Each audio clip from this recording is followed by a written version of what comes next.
I can't breathe. Words that echo across the world in recent days. Some of George Floyd's last. Words that have sparked uprisings across the nation and other parts of the globe. Tonight, we will hear from several individuals their thoughts on systematic racism, police brutality, and protesting versus rioting. Our Washington, D.C. Bureau Chief, Ace Ramirez, has the story.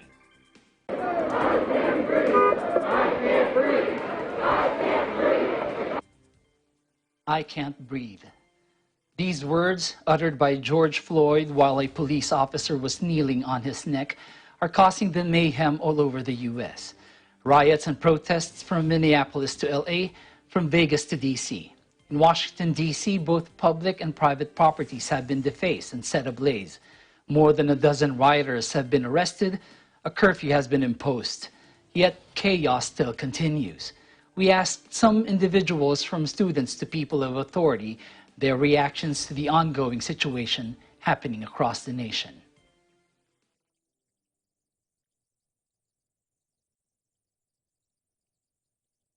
A lot of media attention is shifting away from the purpose of protesting to focus on the violence of looting and rioting.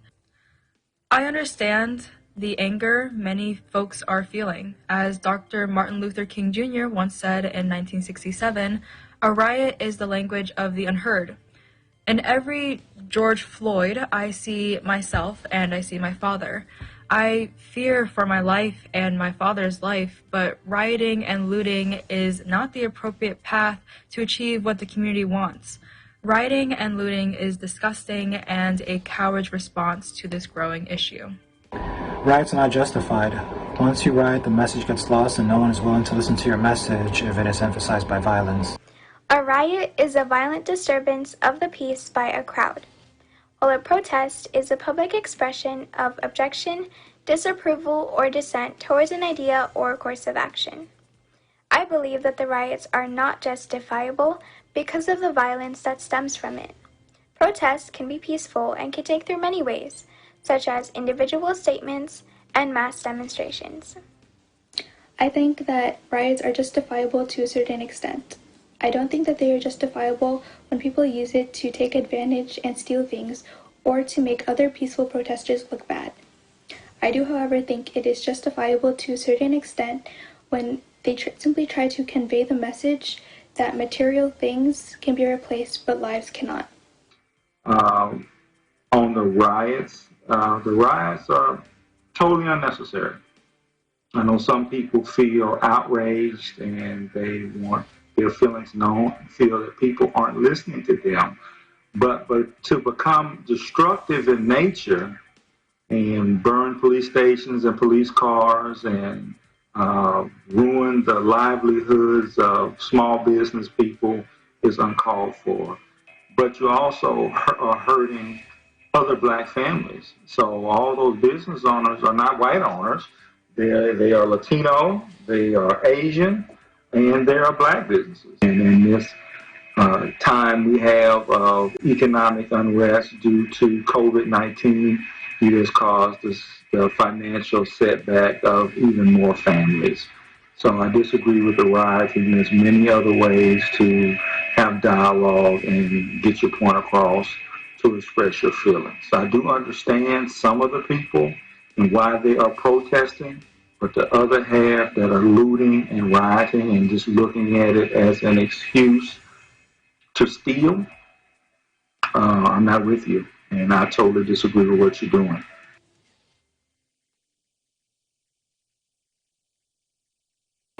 In the case of George Floyd, the level of force was not commensurate with his level of resistance. Unfortunately, in this country, the police departments have a history of utilizing force that is not commensurate with the level of resistance. The excessive force from a police officer was uncalled for. After doing some research, I discovered that the bystander videos, security camera footage, and dispatcher audios reveal that the police officers were struggling to get George Floyd into the police car. Ex-police officer Derek Chauvin could be seen pulling George Floyd from the back seat onto the street, face down.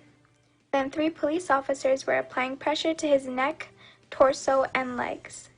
The police eventually radioed for EMS because of an injury, but despite their calls for medical help, the cries of George Floyd about not being able to breathe, Chauvin continued to pin him down for at least 7 more minutes. I believe that the actions of these officers were not called for, and that the situation could have been handled much better. We see a video of a police officer pinning down his suspect after being handcuffed. According to the autopsy, the force that was applied on both Floyd's neck and back for almost 9 minutes cut off his airways and blood flow to his brain. This force is uncalled for.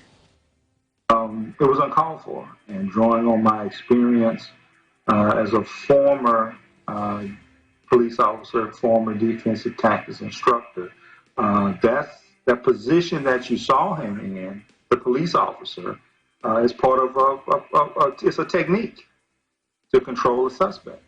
But the knee across the neck is not a part of the technique. It appeared to be on the videos. It was a non-combative subject. In particular, it was a handcuffed suspect. So I believe, and again, I haven't read the coroner's report, but I do believe that the death was primarily caused by positional asphyxiation. The gentleman, the deceased gentleman, was laying on his stomach. And there's been many in custody deaths over the years, and the root cause of that is positional asphyxiation. Yes, the officer has a right to apply pain to gain compliance, but it was a handcuffed prisoner who was compliant and merely was asking for help and wanted to get up, and they didn't let him. And the officers who witnessed the incident aided the officer who was in control of the suspect. They're just as much at fault as the officer who was charged with murder.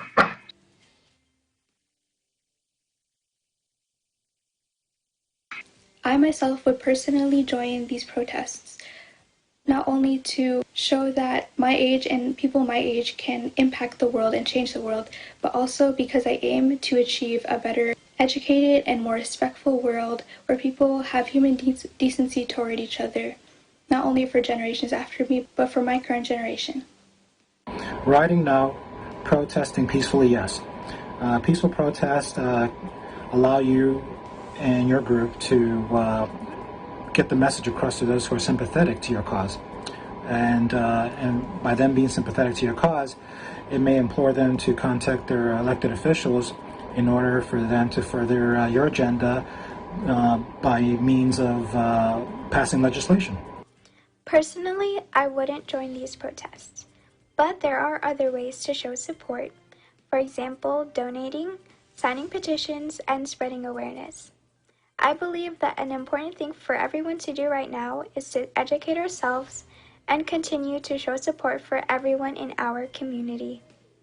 If I were to protest, I would protest peacefully for the purpose of communicating the necessity of training police officers better and for racial justice and equality. Additionally, police officers should be better educated on the disparities that are apparent between the African American community and the white community.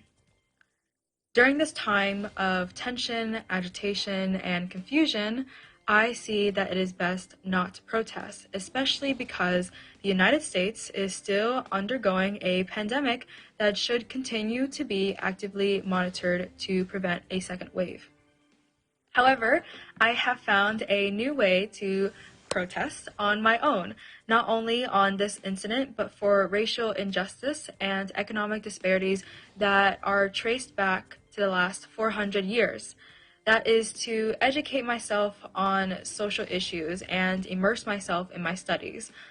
Only when we are educated will we know how to respond in an efficient and proactive manner and contribute to this ongoing struggle in the United States.